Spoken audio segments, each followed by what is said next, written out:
Saudara, ini adalah deklarasi kemerdekaan ekonomi kami. Itu yang kemudian diungkap oleh Donald Trump saat menetapkan tarif baru barang impor asal Indonesia yang masuk ke Amerika Serikat sebesar 32%. Tarif ini merupakan tarif timbal balik karena Indonesia mengenakan tarif terhadap barang dari Amerika Serikat yang masuk ke RI. Lalu apa dampak dalam waktu dekat bagi masyarakat Indonesia?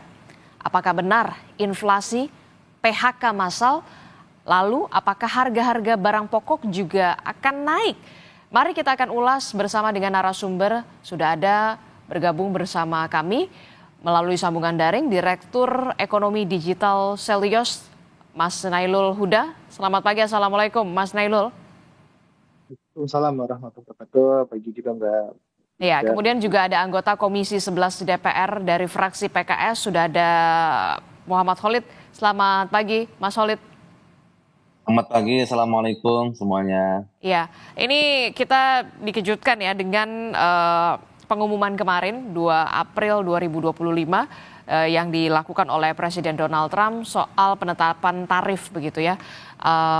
Yang paling sederhana yang bisa dipahami dulu, saya ke Mas Nailul. Mas Nailul, apa sebenarnya alasan dari Amerika Serikat untuk menerapkan tarif ini dan apa dampak yang paling signifikan akan terasa untuk Indonesia?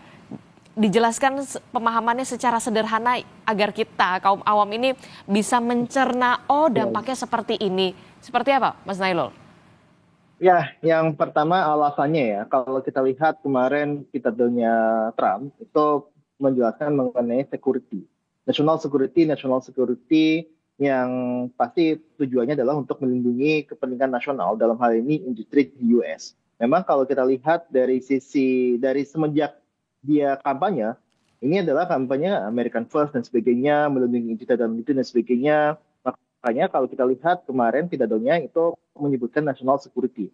Itu yang kalau kita dengar dari Trump itu pasti alasannya adalah national security, melindungi tarif dalam negeri mereka, yang di mana ini juga lucu juga ketika menjelaskan mengenai bagaimana tarif itu dibentuk gitu kan, bahwa ada surplus defisit perdagangan dan sebagainya yang itu digunakan, dan ini tidak make sense untuk bisa dicerna gitu untuk penentuan tarifnya. Kenapa Vietnam lebih tinggi, Cina lebih tinggi, Indonesia 32%, itu ternyata kalau saya lihat tarifnya, rumusan tarifnya itu ya tidak make sense dan sebagainya, yang pada akhirnya akan berdampak kepada barang-barang yang kalau kita lihat ya Mbak ya, ini kan ada kita mengekspor ke Amerika. Nah, ketika permintaan dikenakan tarif tinggi, otomatis kan harganya akan lebih tinggi. Nah, ketika harga di Amerika itu lebih tinggi, permintaannya berkurang. Nah, ketika permintaan di Amerika berkurang, otomatis produksi dalam negeri kita, ekspor kita, ini juga akan berkurang. Nah, ketika ekspor berkurang, produksi berkurang,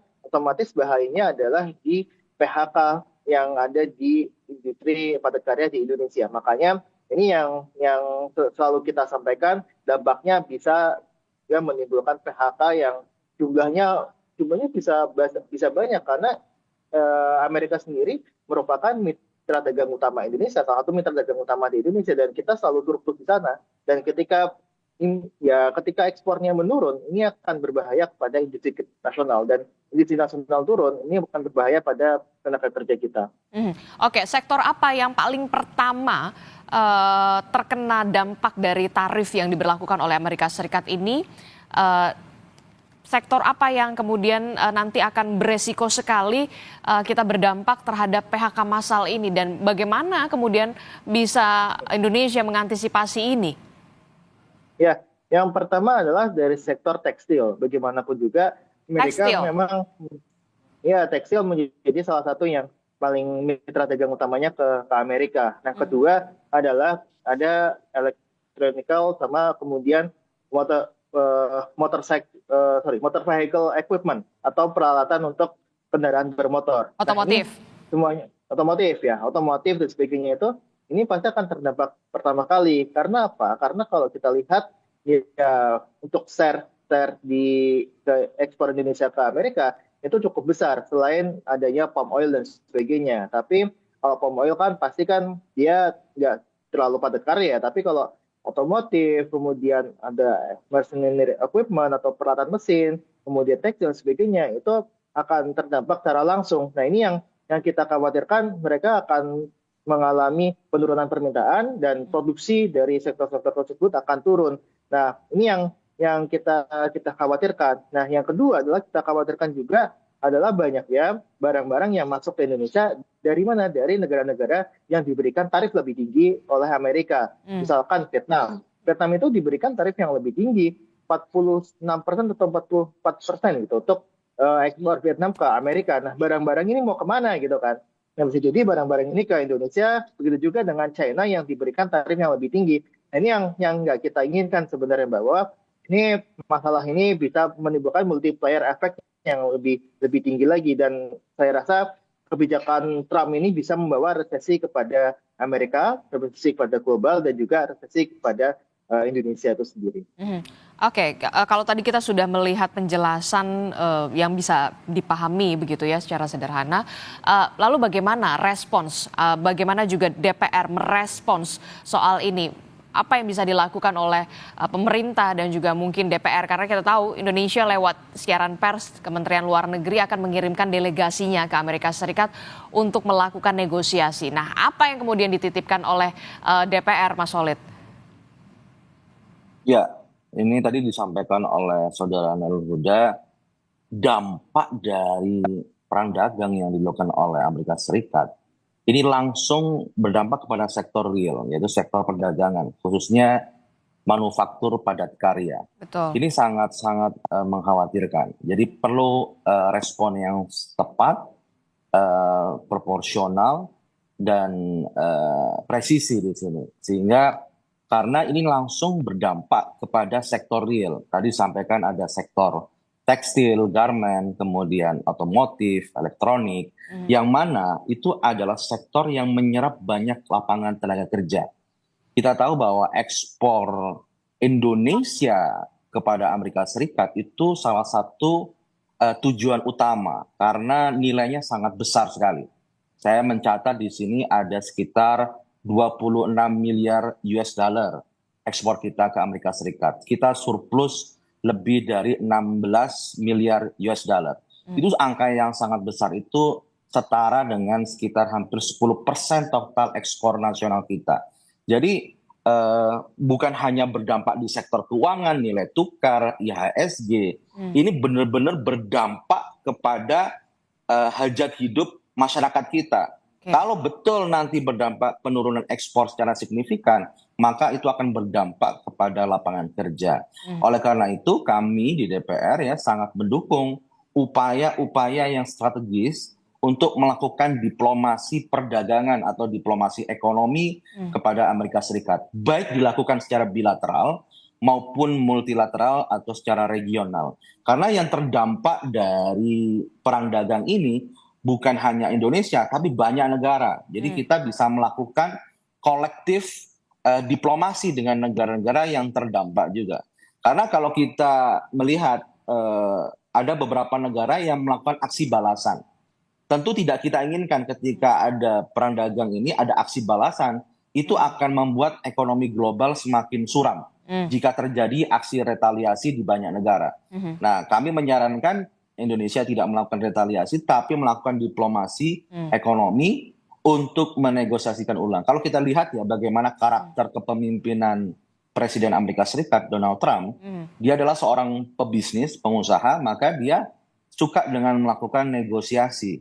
Nah, ini adalah salah satu instrumen negosiasi pemerintahan dia, untuk menata ulang perdagangan dengan mitra-mitra dagang dia. Sehingga ini adalah sebuah instrumen negosiasi dari Amerika Serikat kepada negara-negara yang menurut dia itu kurang menguntungkan. Sehingga ini adalah peluang kita melakukan negosiasi di sana. Jadi yang dilakukan oleh pemerintah dalam waktu dekat adalah mengupayakan diplomasi perdagangan terhadap Amerika Serikat, termasuk juga nantinya dengan negara-negara lain, begitu. Tidak ada dalam tanda kutip balasan yang akan dilakukan oleh pemerintah Indonesia. Mas Nailul, sudah tepatkah yang dilakukan oleh Indonesia saat ini? Ya, tentu kita mendukung segala upaya diplomasi ekonomi yang dilakukan oleh pemerintah untuk bisa menekan ataupun meminimalisir dampak dari perang dagang ini. Nah, yang kedua adalah kita juga melihat ya tadi sebutkan juga sama Big PT sama Pak Teddy adalah melihat peluang. Peluang untuk apa? Peluang untuk bisa misalkan untuk eh, Vietnam. Vietnam itu kan diberikan tarif lebih tinggi dibandingkan dengan Indonesia 46%. Nah, ketika itu pasti untuk pabrik-pabrik seperti alas kaki di Vietnam sebagainya ini akan menghadapi nilai eh, ekspor yang lebih mahal ke Amerika. Nah, ini yang kita harapkan adalah adanya relokasi dari pabrik-pabrik yang ada di Vietnam, China dan sebagainya itu ke Indonesia. Walaupun kita tahu bahwa Indonesia juga terkena tarif gitu kan. Nanti investor itu akan menghitung ini tarif di Indonesia 32%. Ketika diekspor ke Amerika, ini berapa nih untuk biayanya gitu kan, untuk total harganya gitu. Nah, ini yang harus kita tunjukkan juga. Ini bisa jadi peluang untuk bisa kita menarik investasi lebih banyak. Walaupun yang kita lihat di sini juga ada beberapa kekhawatiran seperti tadi ketika lebih mahal di Amerika, ini bisa bisa masuknya ke pasar pasar domestik kita. Ini yang harus kita waspadai. Nah, ini yang kita lihat harus ada diplomasi dan juga harus juga bisa melihat peluang. Peluang untuk apa? Peluang untuk bisa kita merelokasi ataupun menerima relokasi dari investor-investor yang dia terkena impact yang lebih besar, seperti dari Vietnam ataupun dari China. Oke, tadi Anda juga sudah menyinggung soal bagaimana dampak yang nantinya terjadi. Salah satunya adalah sektor padat karya yang kemungkinan besar kita tidak ingin sebenarnya begitu ya. Terancam PHK massal di sektor tekstil. Nah, bagaimana dengan harga bahan pokok? Apakah nanti juga ikut berdampak bahan pokok apa yang nantinya akan ke depannya akan naik begitu dengan adanya kebijakan dari Donald Trump ini yang tentu saja langsung dirasakan oleh masyarakat Indonesia? Ya, yang pertama adalah imported inflation ya. Imported inflation itu ataupun inflasi yang ditimbulkan dari adanya arus impor. Kalau kita lihat ini kan akan ya banyak yang bilang akan menyebabkan rupiah itu melemah. Rupiah melemah otomatis barang-barang yang dia diimpor dari luar itu juga akan meningkat harga dalam negerinya. Nah, ketika harga dalam negeri impor itu meningkat, otomatis harga yang diterima oleh konsumen itu juga akan meningkat. Nah, ini adalah ya bisa kita bilang alur kenapa sih perang dagang ini bisa menyebabkan dari sisi kurs dolar rupiah terhadap dolar itu melemah, kemudian ini bisa menimbulkan inflasi yang ditimbulkan dari sisi impor gitu kan, dan ini bisa membawa efek kepada harga-harga yang diterima sama masyarakat untuk barang-barang impor itu akan lebih mahal. Misalkan contohnya adalah kedelai ya, kedelai yang kita masih impor dari Amerika, yang itu pasti harganya akan lebih mahal. Nah, ini yang kita lihat akan menimbulkan imported inflation atau inflasi yang ditimbulkan dari adanya dari sisi impor. Oke, jadi bisa dikatakan nanti ketika kita kan sampai saat ini masih impor ya soal kedelai, itu artinya harga tempe, harga tahu di depan mata ini akan naik signifikan dengan adanya ini. Padahal kita tahu dan juga tempe itu adalah makanan yang sudah menjadi apa ya, bisa dikonsumsi dari masyarakat prasejahtera sampai masyarakat atas. Iya, kita melihat tampaknya bisa sampai ke sana, Mbak. Dan kita juga tengah menghitung ini dampak dari kenaikan tarif ini terhadap PDB, karena kalau kita lihat ini juga bisa menyebabkan penurunan dari ya nasional ya. PDB kita akan turun cukup tajam dan pertumbuhan ekonomi di tahun 2025 impact-nya bisa hanya di sekitar 4,4% saja. Dan kita yang paling berbahaya adalah untuk penyerapan tenaga kerja kita ini bisa berkurang sekitar 1,2 juta tenaga kerja ketika ini menimbulkan efek yang luar biasa, Mbak. Jadi ini yang tengah kita validasi hitung dan impact seperti inilah yang seharusnya ini bisa diminimalisir dampaknya oleh pemerintah gitu kan. Bisa melalui negosiasi, bisa melalui ya tadi peluang-peluang dan ya saya rasa bisa mencari pasar ekspor baru seperti ke seperti ke Afrika, seperti ke Amerika Latin dan sebagainya. Yang ini bisa menimbulkan permintaan ya naik untuk daerah-daerah tersebut yang kita tahu itu potensial untuk dikembangkan ke arah sana. Oke. Saya ke Pak Mas Holid. Mas Holid, ini kan tadi sudah disebutkan yang sudah di depan mata ini adalah kedelai. Kedelai kita tahu untuk tempe dan juga tahu begitu, yang kita tahu makanan tahu dan juga tempe ini dikonsumsi mulai dari kalangan prasejahtera sampai kalangan atas begitu. Dengan adanya kebijakan ini tentu saja akan ada kenaikan harga, bisa saja sudah tidak terjangkau lagi. Apa yang nanti akan dilakukan oleh DPR? Apakah DPR nanti akan memanggil mitra kerja pemerintah untuk membahas ini seperti apa, terutama harga bahan pokok yang nantinya akan berimbas naik dengan adanya kebijakan Donald Trump ini? Ya, tentu pemerintah harus betul-betul mereview, mengkaji secara mendalam terkait dampak perang dagang ini. Pertama, dampak jangka pendeknya seperti apa, dan dampak jangka menengah dan panjangnya. Kami concern sekali dengan dampak jangka menengah dan panjangnya terkait daya saing ekspor kita. Nah, betul tadi disampaikan bahwa perlu ada strategi diversifikasi pasar ekspor baru. Jika nanti proses diplomasi dagang kita tidak seperti yang kita harapkan hasilnya, maka harus ada diversifikasi pasar ekspor baru selain Amerika Serikat. Itu harus ada. Kalau tidak, maka akan terdampak secara signifikan terhadap industri kita. Dan ini akan juga berdampak kepada fiskal kita, di mana fiskal kita sebelum ada perang dagang sudah tertekan, dan ini juga akan terdampak lagi. Bagaimana nanti industri yang padat karya ini terdampak karena perang dagang, maka pemerintah juga harus memberikan paket insentif fiskal kepada industri-industri yang terdampak tadi. Karena mereka adalah penyerap lapangan kerja. Jadi memang ini dampaknya multisektor ya. Dari sisi perdagangan terdampak, industri terdampak, fiskal juga terdampak, bahkan sektor keuangan dan moneter juga terdampak. Saya kira ya ini akan dampaknya multisektor dan tentu lintas kementerian, lintas otoritas fiskal, otoritas perdagangan, otoritas moneter harus melakukan sinergi yang lebih kuat lagi mengatasi hal ini.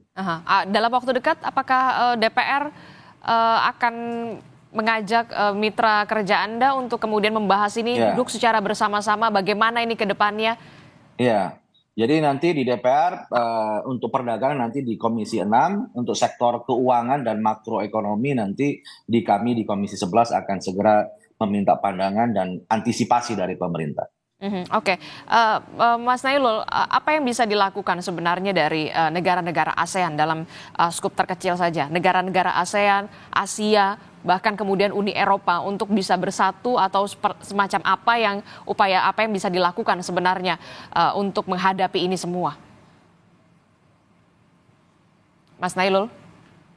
Iya Mbak, kalau kita lihat ini kan pasti akan menimbulkan reaksi dari negara lain. Kalau kita lihat China juga akan menerapkan hal serupa, kemudian ini akan bisa membuat negara-negara lain juga bisa menerapkan tarif dari barang-barang ekspor dari US gitu kan, yang memang ini akan menimbulkan kita bilang strategi lanjutan lah dari negara lain gitu kan. Nah, yang kedua adalah kita melihat sebenarnya dengan tarif US yang lebih tinggi, kita berharap ada upaya, dan kita mungkin Pak Khalid lebih paham ya, bahwa di sini bisa jadi ada upaya de-dolarisasi atau tadi untuk penurunan penggunaan dolar. Dan kalau kita lihat kan ketika ke US kita menggunakan dolar dan sebagainya, kita ke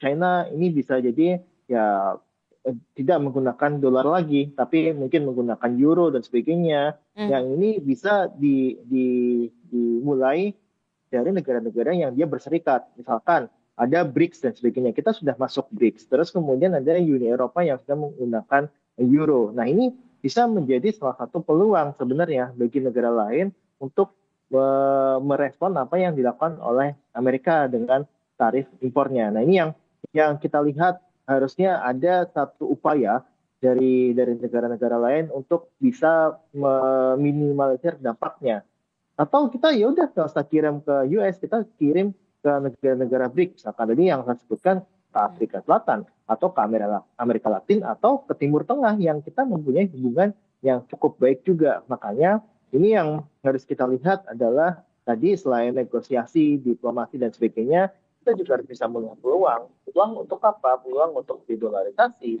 peluang untuk membuka pasar ekspor baru, peluang untuk bisa melihat ada dampak relokasi enggak untuk investor-investor ataupun pabrik-pabrik yang dia di negara-negara yang diterapkan tarif yang lebih tinggi dibandingkan dengan Indonesia seperti Vietnam ataupun China.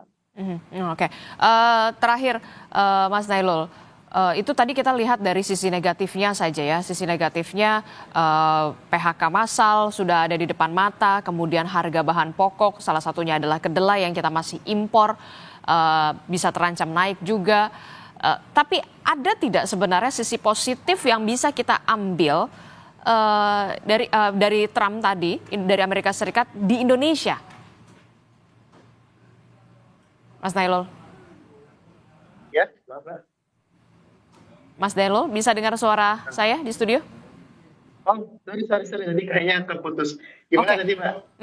Tadi kan kita sudah melihat bagaimana sisi negatif ya, sisi negatif dari kebijakan ini begitu ya. Mulai dari ancaman PHK massal di sektor padat karya, kemudian juga soal harga bahan pokok yang kemudian akan naik. Salah satunya adalah kedelai begitu yang sudah naik, akan naik di depan mata. Tapi ada tidak sebenarnya sisi positif yang bisa kita ambil dari kebijakan Trump ini untuk Indonesia pastinya?